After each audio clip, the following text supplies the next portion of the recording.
বৰপেটা জিলাৰ মন্দিয়া CPIMৰ বৰপেটা আঞ্চলিকৰ নৱম সন্মিলনৰ মুকলি সমাৱেশ।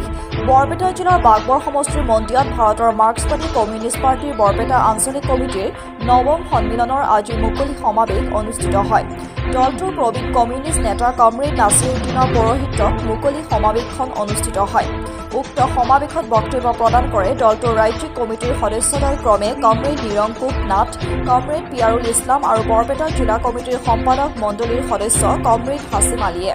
অহাকালি পুৱা 9 বজাৰ পৰা সন্মিলনৰ প্ৰতিনিধি সভা অনুষ্ঠিত হ'ব বুলি দলটোৰ বৰপেটা আঞ্চলিক কমিটিৰ সম্পাদক কমৰেড তফিছুদ্দিনে জানিবলৈ দিয়ে।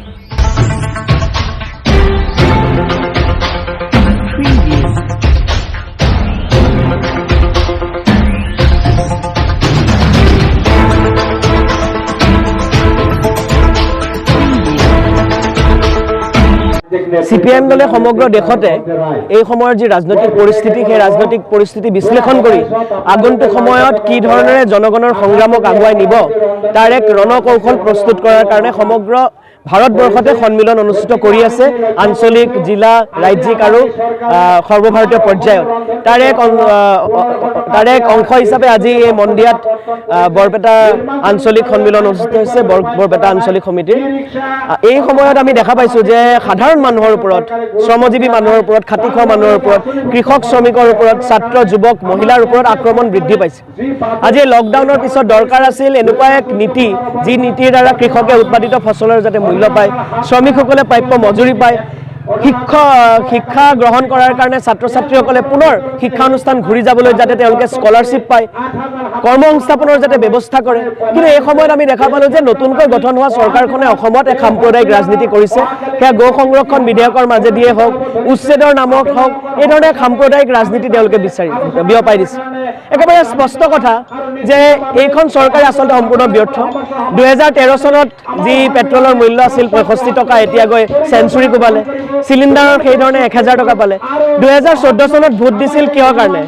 মোদীয়ে কৈছিল যে বহুত হুই महंगाई का मार अब की बार मोदी सरकार, बहुत हुई युवाओं के ऊपर अत्याचार अब की बार मोदी सरकार।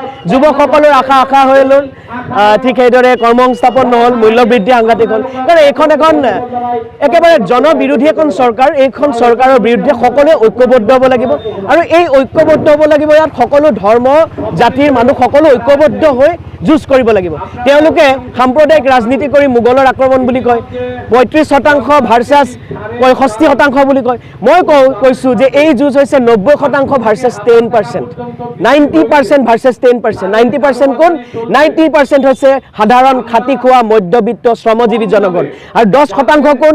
10% হৈছে বৃহৎ পুঁজিপতি আম্বানী আদানী, যাক আমাৰ অসমখন বিক্ৰী কৰি দিছে।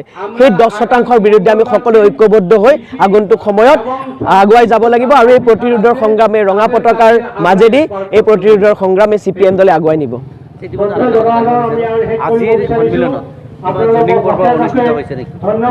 আজি দেখা পালোঁ যে নতুনকৈ উৎসাহিত হৈ বহুকেইজনে আজি CPM দলত যোগদান কৰিছে আৰু আমি দৃঢ়তাৰে বিশ্বাস কৰোঁ যে আগন্তুক সময়ত এক বিকল্প প্ৰস্তুত হ'ব আৰু CPM দলৰ শক্তি এই সময়ত বৃদ্ধি হ'ব। কাৰণ আপোচহীনভাৱে CPM দলে এই সংগ্ৰামত অৱতীৰ্ণ হৈছে। আপোনালোক সকলোৱে জানে 126টা MLAৰ ভিতৰত মাত্ৰ এজন বিধায়ক মনোৰঞ্জন তালুকদাৰ CPM দলৰ।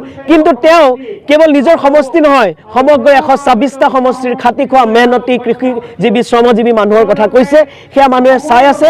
সেইকাৰণে আগন্তুক সময়ত সঁচা অৰ্থত যদি জনগণৰ এক বিকল্প স্থাপন হয়, সেই ক্ষেত্ৰত CPMৰ এক অন্যতম ভূমিকা থাকিব বুলি আমি বিশ্বাস কৰোঁ। আজি আমাৰ CPIM পাৰ্টিৰ বৰপেটা লোকেল কমিটিৰ নৱম সন্মিলনৰ মুকলি সমাৱেশ আৰু এতিয়া সেই মুকলি সমাৱেশ চলি আছে।